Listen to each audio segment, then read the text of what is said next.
罗嘎达瓜拉瓜拉姆的水，拉鲁马古瓦瓦吉夏。大家好，欢迎收看伊达看世界，一起看世界。我是瓦吉。伊达不仅要带您一起 see the world， 更要用我们的方式说世界的故事。太平洋岛屿的航海家曾经透过解读星星、洋流与风向的方式，跨越遥远的距离，让彼此保持联系。然而，这项航海技术一度几乎失传，直到密克罗尼西亚航海大师Papa Mau重建航海知识体系，并将知识分享给太平洋岛屿社群，进而开启了传统航海文化的复兴。如今，这份传承仍然延续。他的儿子 Captain Sesario Sewralur 正带领他的船员进行Alingano Maisu 无私分享号的20周年纪念航行。2月5日从帛琉起航，3月7日来到第一站停泊点的台湾。这趟旅程的意义为何？而台湾作为海洋国家，如何重拾海洋文化遗产，与太平洋岛屿社群重新建立连结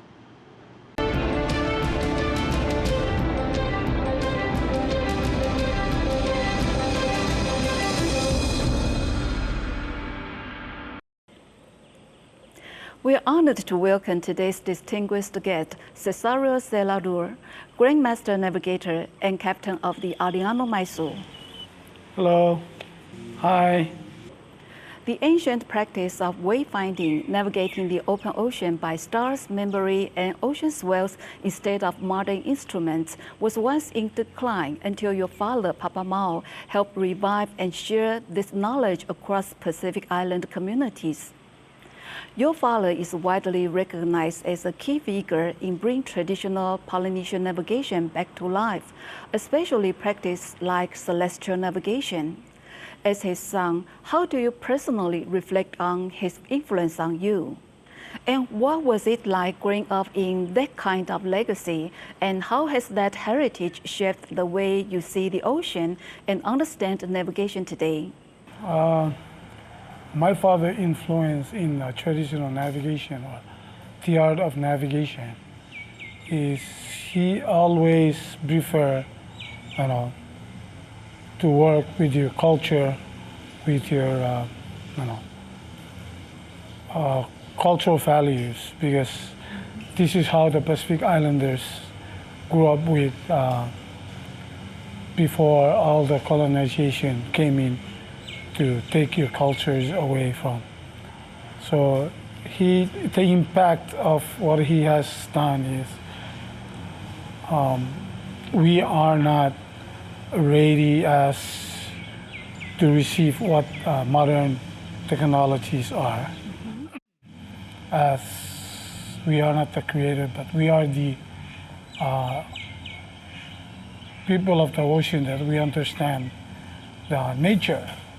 How you really, what's so-called sense. You have to feel, sense, all the nature that you use in navigation. Movements of ocean swells, looking at the stars, observation of weather. So it's all in science that we do have in navigation. So it's you deal your whole body and your whole sense of movement, sense of feelings into nature, because that's how you depend on. So I always, and that's the impact that my father, always shared, that telling a story that if you go out on a motorboat, then there will be an engine problem. How can you solve it if you're not a mechanic? You don't know how to fix engine. And how can you provide fuel if you're out of fuel in the ocean? And said, our canoes that use wind with the sail, it depends on the nature. If no wind, we have the patience to wait, because we understand nature. When the wind comes, we sail again. You're still going to where you want to go. If no more fuel, that's the end of it. You'll have to wait. If you're lucky enough to drift to an island to get fuel. Okay. Could you elaborate more about what do you think of your father's role? I mean, all process. Well, he's really into more cultural values of helping people who are willing to learn and listen. So he sees the colonization, Western influence on our new generation. So taboo of it is in our culture, we don't share the skills of navigation to outside world, but within the family. Mm-hmm. But understanding that he knew that Pacific Islanders are all navigators. Mm-hmm. They travel this big ocean, to move between islands to connect the people together as Pacific Island people. But with the knowledge, it goes down within family. And because of the Western influence or the colonization, mm-hmm. we lose, some of the Pacific Islands lose their way of navigating. So looking at his own people, more into modern world, to go outside and learn what's outside their culture is what makes him more strong to push forward. Mm-hmm. And then when the Hawaiian Polynesian needs help, to bring back their way of navigating or navigation, he stepped out of the box. Yes. To share the knowledge, mm-hmm. to his neighbors, the Pacific Islands. Yeah. I think if we want to revive traditional navigation culture, it must be a difficult job and many challenges to face. So what did you see your father try to overcome all the challenges? Well, I believe it is a challenge for his own people that he went and shared the skills of navigation with Hawaiians and the Polynesians. But, he mentioned it clearly that it's going to be hard for him and hard for his own people, that they will go against him, but it's the only way to revive the skills of navigation. If he doesn't share it to people who wants to learn and keep it to himself, then we will be like the other people or other places that they lose the skills of navigation. So he strongly moved forward, leave his own community. I know it's hard for him, but mm-hmm. he believes it's the right way to do it. So. And today, wayfinding represents not only a technical skill, but a vital cultural and historical practice. Captain Sesario, we would like to know that, were there any particular experiences or challenges in learning and carrying forward these traditions? Well, until today, my father is no longer with us. So Alingano message that we use was presented to him in 2007 as a token appreciation of what he has done to the Pacific Islands. So it was built in Hawaii and brought it over to his own home island, Setawal, in the federal state of Micronesia, and presented to him, but he's already sick, that he can no longer continue the teaching of navigation. So he let the canoe go to myself and my brothers, that we can carry on, saying this will be the floating classroom for all the Pacific Islands and whoever willing to learn a lesson. And then we carry his dream today to teach the skills of navigation to our Pacific Island brothers and sisters. And it's still a challenging to move forward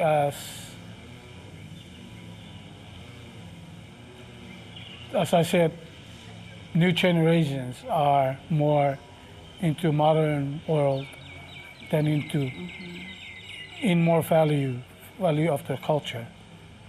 So I face these challenges, and hearing that, Taiwan is the mother land of all the Austronesians.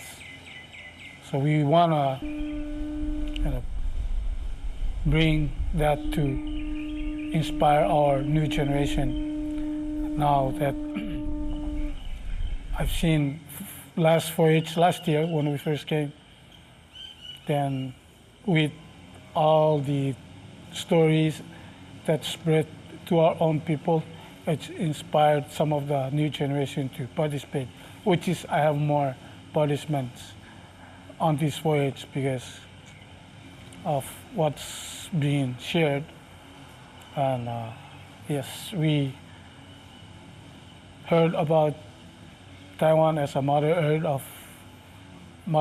of all the Austronesians, which is first time here in Taiwan. It's inspired me of some cultural relationship that it's related to what we do back home and what I saw in Taiwan. So. And as a pole navigator or a grandmaster navigator, you actually represent the highest level of mastery within this system, carrying not only technical expertise, but also the responsibility to safeguard the transmit this knowledge. And within the very young tradition that you come from, how is this body of knowledge structured, learned, and internalized over time? And in practice, during long-distance voyages, how do you apply this very young system? Okay, very young is, it's only a title that I carry, but I mean, the school that I go through the post-ceremony too, which is, it's my father. My father is a student of that School of Navigation. So we have a lot of School of Navigation that it's no longer exists, some of them, because of the colonization and the Western influence. And now we have only two, which is Oriang and Fanur. So those are the only two schools of navigation that it still survived until today. And I believe the other school of navigation is only few. And it is because my father did the teaching throughout the Pacific. So the Wariang family is all over the Pacific now. It's in Hawaii, it's in New Zealand, it's in Tahiti, it's in Cook Islands. So we're spread out because of my father teaching, and he came from that school of navigation. So as a Grandmaster Navigator, we call it Rapinuok. So Rapinuok means the root, your roots where you belong. So it's like just, when a tree grows, the root is what it brings the tree growing and growing. So to get the title of Rapinuok or the Grandmaster Navigator it is a lot of responsibility to your community, responsibilities to the Pacific Island to bring the community together. It's your responsibility to overlook what islands that needs help in terms of, they're destroyed by a typhoon, so you can, what we call bring life to that place. And that's how it connects the Pacific Island together. So, yeah, so in terms of all the responsibilities, so we said canoe that before all these modern ships, everything that comes in, canoe is the first thing that connects the people together that travel this big ocean, to visit each island and relatives that, spread out all over the Pacific. So we call it Wa. In Hawaii, they call it Wa'a. Some places they call it Fa'a in New Zealand. In Tahiti, Wa'a, Fa'a, Faka. And in my native language, Wa means the artery or the vein. based on the canoe that carries the blood all over the Pacific, and that's how we are related in cultural things and Wa in our body that carries the blood throughout the body to connect the body parts together. So same as the canoe that connects the people together. Yes. So it's a big responsibility for a grandmaster navigator to overlook and pass it down to the new generation. You are now the captain of the Alingano Maisu, a 56-foot traditional voyaging canoe built in honor of your father and his contribution to Pacific navigation. Today, it's not just a vessel, just as you mentioned, it's often described as a floating classroom for passing on knowledge. How did your journey with the Alingano Maisu begin, and what does this canoe mean to you personally? Well, this canoe, it's really, meaningful. It's really worth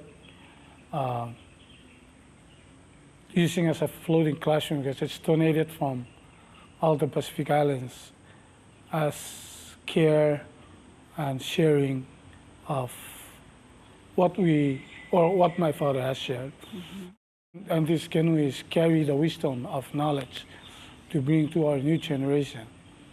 And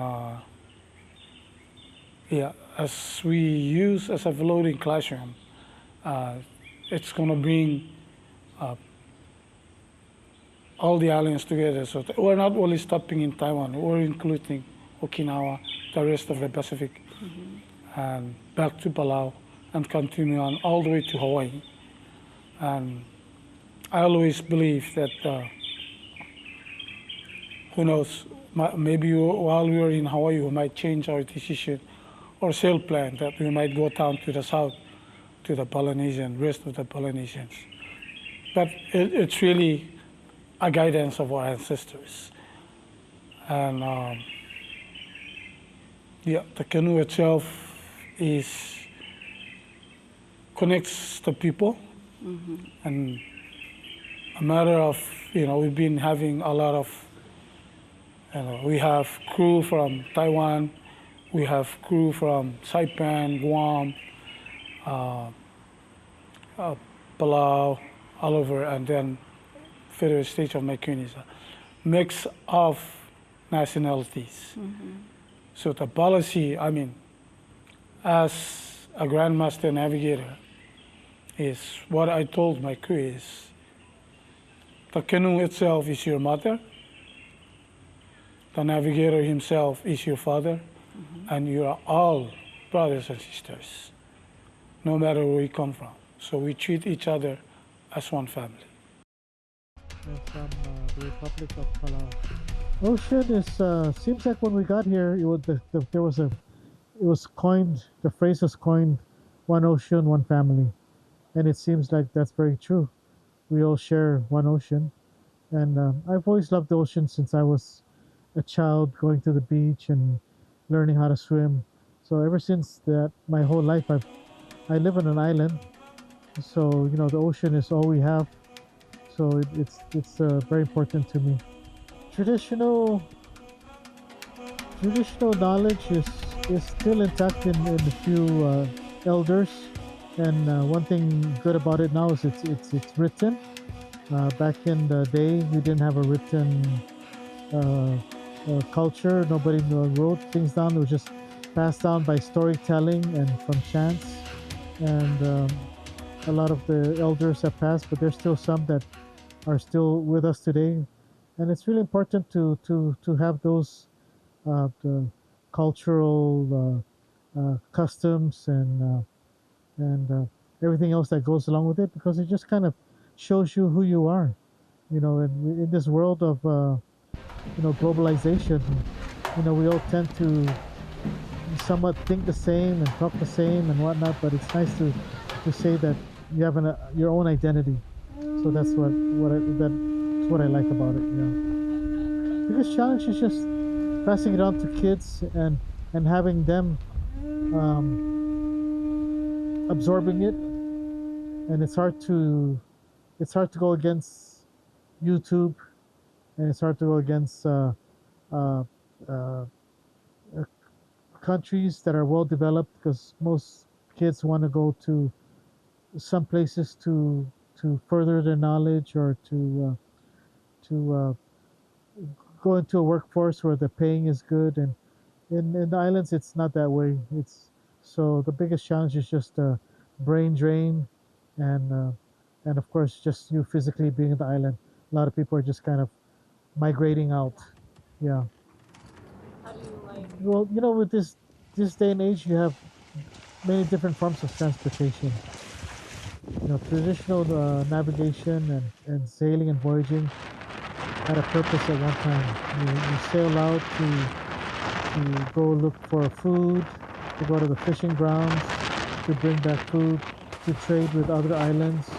But now it's changed because of modern transportation.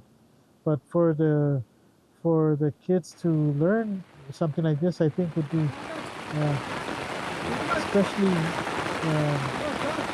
beneficial for them to go out into the world and to say that they know they hold this knowledge, which is very rare. Anytime you have something rare and you have it in your grasp, it makes you a guardian, and you have to take pride in that. Well, I've always liked the ocean again, and I just something that I've never done before. So and I felt something in me when I first saw this boat that I'm on, Alingano Maisu, and the Hokulea when they first came to Palau, and I was standing next to it and I was looking at it, and I saw the crew.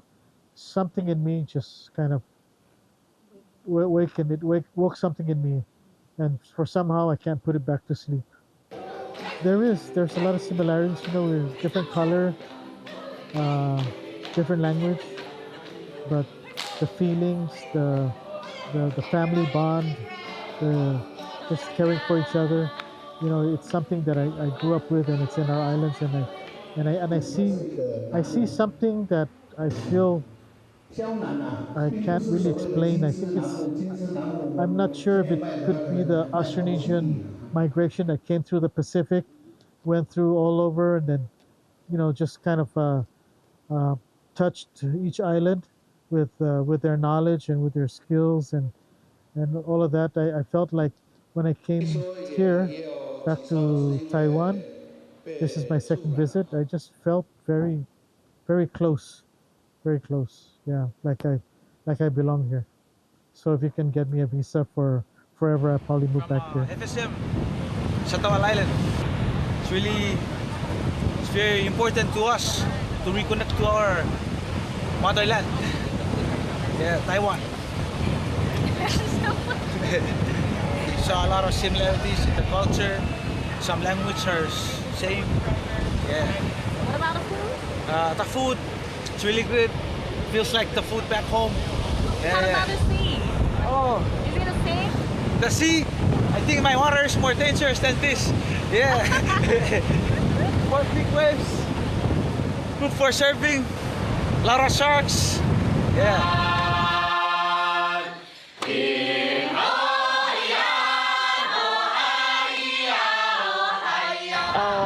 I've been wanting to come to Taiwan ever since I heard about the indigenous people here and our Austronesian migration, which was maybe over 5 years ago. Time goes really fast. So being a part of this voyage, I've felt it was monumental when Maisu came last year, and I'm really grateful to be a part of it this year. I think it's important to connect with our culture. I had a mentor years ago when I was kind of lost, not knowing where to go in my adulthood, that said, he's from my mom's tribe. And he said, if you don't know where you come from, you don't know where you're going. And that guided me to move back to Palau 9 years ago. And connecting with my culture in Palau gave me such a strong sense of identity that I now feel unbreakable, untouchable from any sources outside of me because I know who I am inside. So I think connecting with your culture, and for me, connecting with my culture was easy because I connected with nature. Nature was a bit more gentle to connect with than people for me personally. And so connecting with nature, the ocean, the land, and this voyage connected me with the stars, and I got a closer relationship with the clouds and the wind. So all of that together, I'd say is important for our youth and everybody to connect with their culture and nature outdoors. I just do what I can. I try not to let gender construct me too much or constrain me, and I just help out in whatever way is best for me and whatever way is best for our crew. So it's really just about working together in whatever ways that helps us move forward.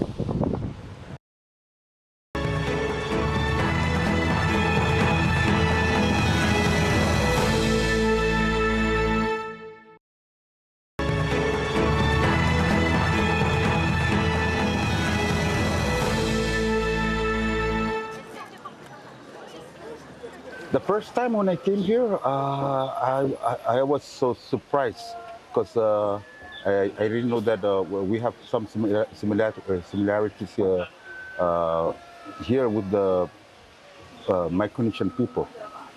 So, for instance, it's like chewing bitter nut, and there's even some spoken language that I know that they do the counting system, which is like number 5.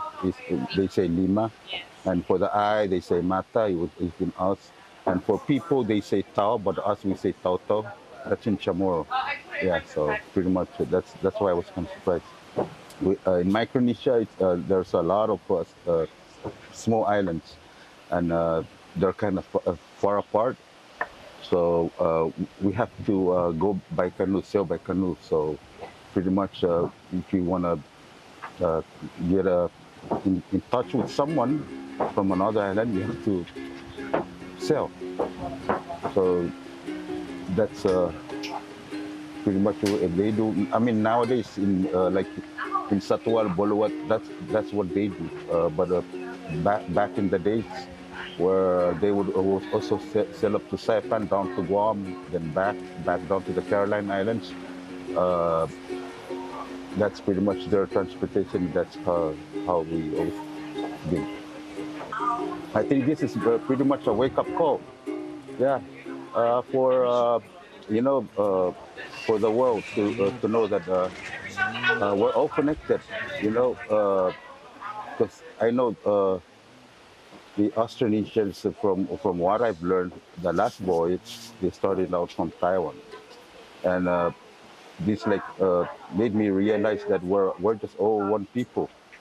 So now that on the second voyage, I know that there's going to be another voyage, which I heard they're planning to be sailing over, and hopefully they were a part of those voyages.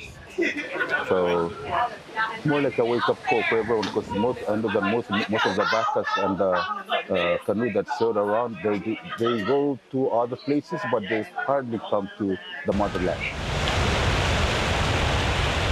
Just like air, ocean always stay with us. Sometimes dangerous, sometimes so beautiful, sometimes kind of sad. Actually, the Satawal Island, their homeland, it's really tiny island. The population is less than 500, very tiny. Yeah, but still now they need the navigation and canoe. For them, just like a car, they need to get the fish for the family, so they use the canoe and navigation. So in that island, still they really need it. And then for us, like here, everybody has car, flight, train. So actually, no need. We can survive without the sailing. But maybe most of the people already forgot how to cross to the nature. Maybe we'd better get back something, the feeling, special feeling from the nature. That much comfortable for me. 其实，在他们来之前，我们正好率团到帛琉去，所以我们跟他们已经有一个比较深层的认识，所以对他们来这里的时候，我们没有感觉到是很陌生或者突然，而且里面有很多船员是我们在帛琉的时候就认识的，所以我感觉到是蛮亲切的一个团体啊。那至于他们这一趟的行程到台湾，他们来讲，我们自己也这样认为，说是他们一个行耕之旅，因为现在所有的文献都说，台湾是南岛的花香地起源点，那他们就是回到他们的起源点，所以对他们来讲，他们有他们一个很大的意义。第一站就到台湾来，那对台湾来讲，我个人认为这是一个非常了不起的一个安排哈，不管是当初是谁促成的，我觉得这个安排让帛琉第一站到达台湾而且我们给他一个这么热情的招待，对他们印象很深刻。我觉得这是一个非常成功的一个航海的行程。那对于这个文化的交流的话，我希望这样从这一趟开始，对于南岛的海洋的所有的一个议题，能够受到我们国家的重视。他说，不管科技进步到什么时候，最可靠的航海技术、导航方法，还是我们身体的五官。你去看，你去听，你去闻，你去尝，你去摸，你会知道很多海洋的他想告诉你的事情。那我举2、3个例子，如果海浪是从船尾来的话，代表前面是岛；如果海浪是从两边来的话，代表中间是一个狭长的水流。那像这些知识都是因为我们后来都非常信赖或依靠现代的科技。那这些该有的、最可靠的，用我们的五官的本能去导航的这个技术啦，或者方法或者理念，慢慢我们都消失了。所以他们的所强调了什么星空导航当然看星星这也是一个非常重要的方法。那如果跟现今的科技我们来比较，到底它的意义何在？因为现在很简单你只要一个手机的话，你在海上的定位都很清楚，而且你到哪里去都可以做很详细的记载。那这样的一个航海技术跟现在的科技，我们如何做结合，才是一个很重要的课题，而不是说哪一个科技是比较可靠，或者说我们要回到原始的过去不管现代的科技。我想这个都是一个错误的一个讨论方式。我认为我们还是要有人类的本能去了解这些海洋想告诉我们的相关资讯，但是我们借重我们今天的科技文明，那这样对我们以后的航海是一个航海是一个比较正确、安全，然后有前瞻性，而且对我们以后的学生的教育意味更有意义。把过去带到现代，我们把我们祖先带到现在来。而不是说我们自己然后忘记了祖先，也不是说我们要回到我们祖先那个年代，是我们在向前走的时候，我把我们祖先带着我们一起向前走，这样才是今天这一趟南岛航程的最主要意义，把我们祖先带着一起向前走，走到太平洋去。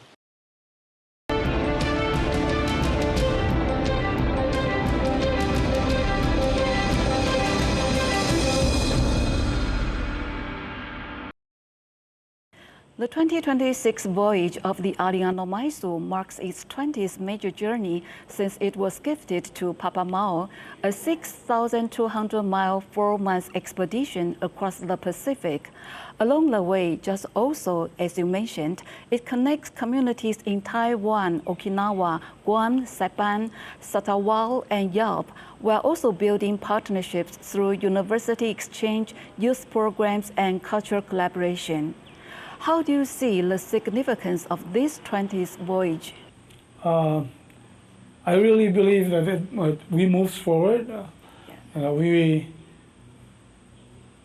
we signed MOUs with other tribes and universities to carry on the cultural exchange, which is, I really so proud of Taiwan that they carry it forward to move on, to share the knowledge and to exchange. And way before that, as I said, ancestral belief, ancestral spirit will bring us together. And way before that, and then we have high school students that they came before all the voyages just to do a lot of exchange, in cultural exchange. And I think that's what it's really inspired. And then we move on our first voyage to Taiwan, and then the second. So it is the 20th anniversary of the canoe after she was built and gifted to my father. And so this 2026 is part of the 20th anniversary, which is 2027 will be the 20th anniversary, which is we started from 2026 to include more Pacific Island, including Taiwan, Okinawa, and all to the Micronesian. So it's not ended in Yap and Palau.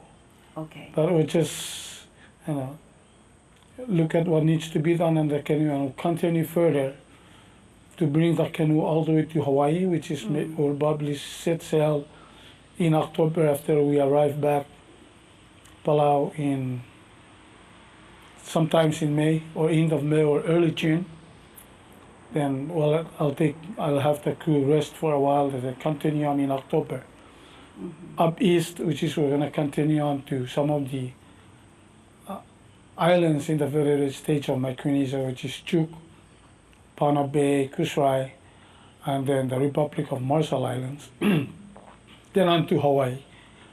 So we want to bring the canoe 2027 for the 20th anniversary, bring her back where she was built and appreciated by all the Pacific Islands, and especially from the heart of Naiklaiva, another voyaging society. We are connected by the ocean. We are never divided by the ocean. Our shores are connected by the ocean. And that is why I say one ocean, one people.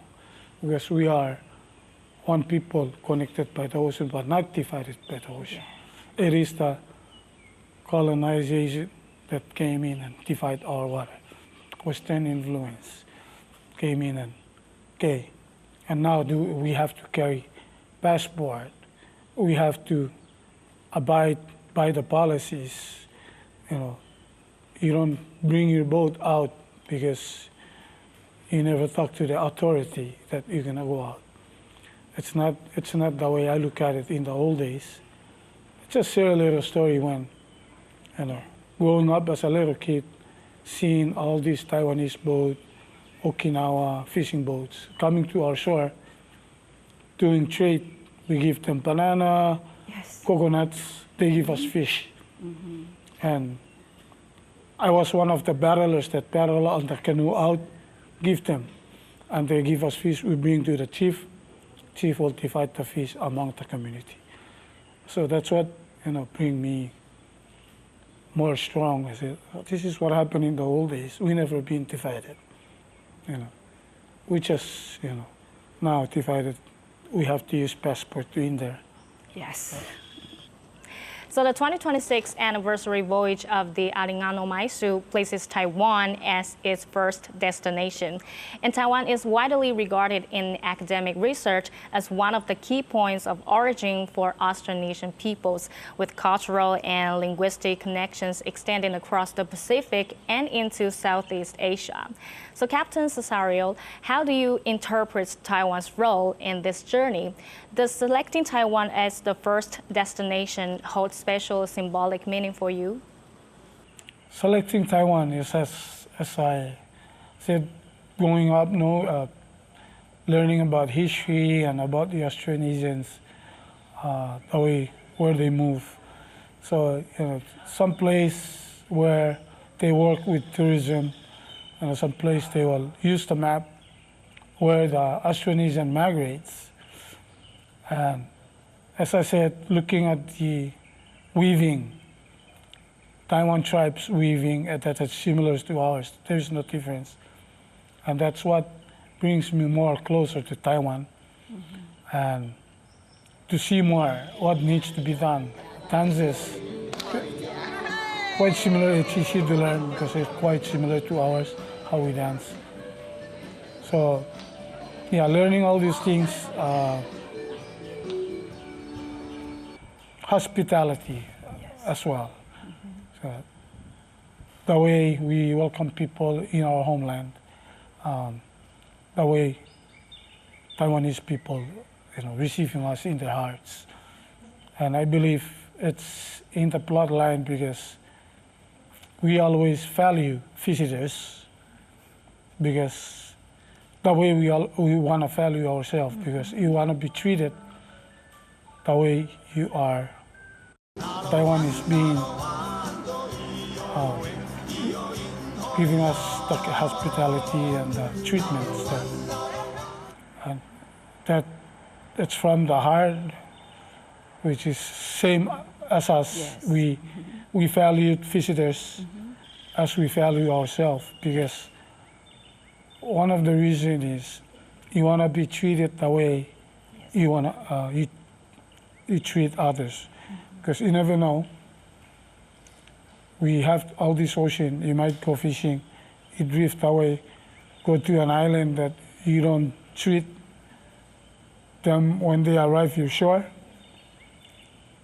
I believe that they're not going to treat you well if you said, "Oh, I'm from Taiwan."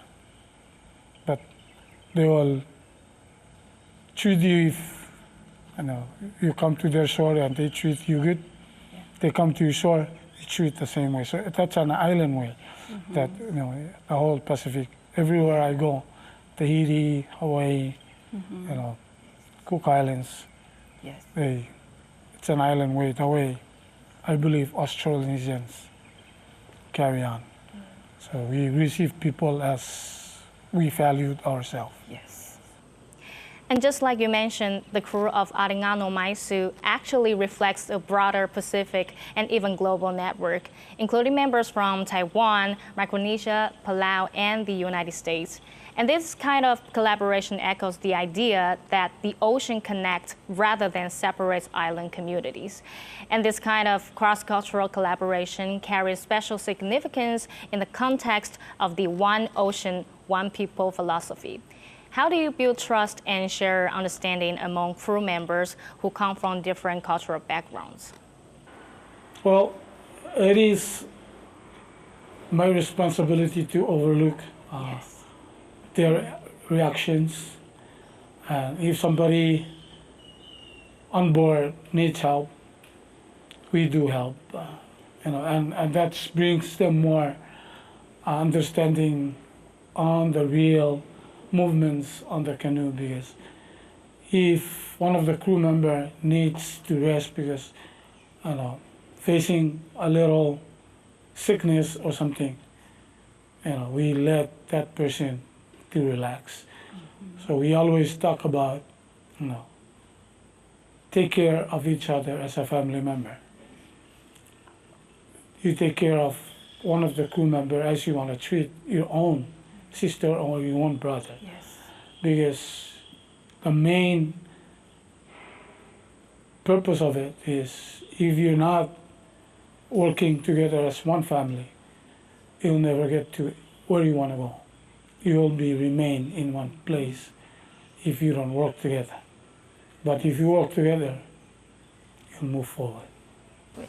As a navigator, you really take on very huge responsibility to take care of every members, right? Yes. Yeah. And then if it takes a couple of days to sit down before a voyage, talk stories, what to be expected, and what, In today's world of globalization and rapid technological change, it's not always easy to preserve and pass on traditional knowledge, yet navigators like you are keeping these practices alive. What do you see the biggest challenges in preserving traditional navigation today? And where do you see opportunities for this knowledge to grow and evolve in the modern world?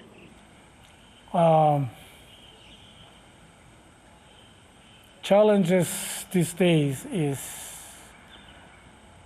global changes.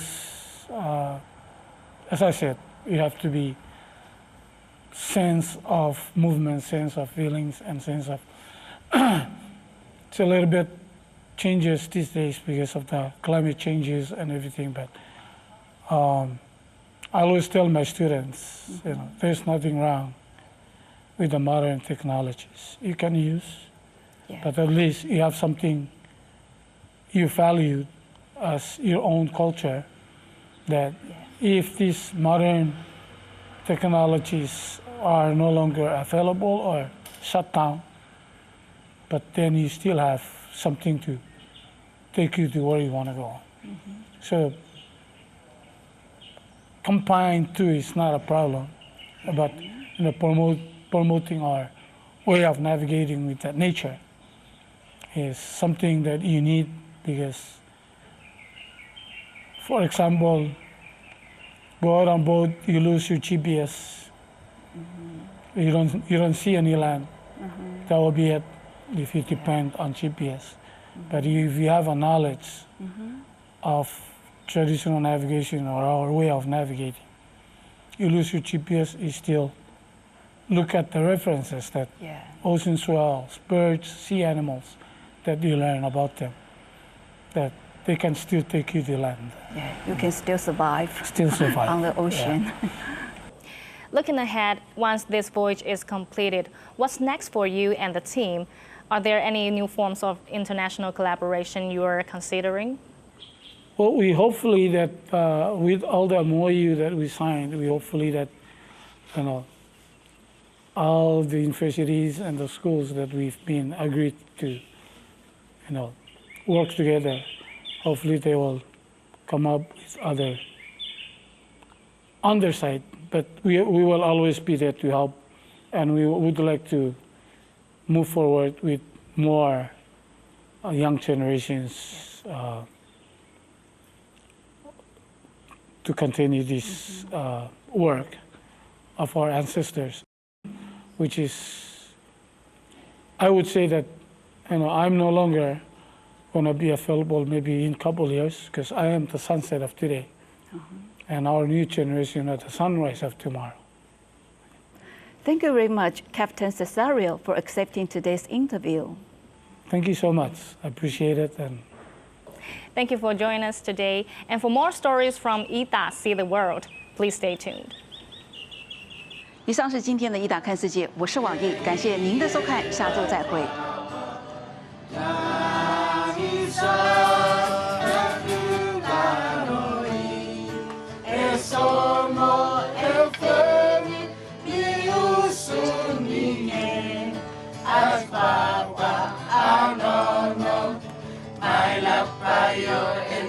Sarap, tumo, mesari, tayo, matrias, wala, wala, wala.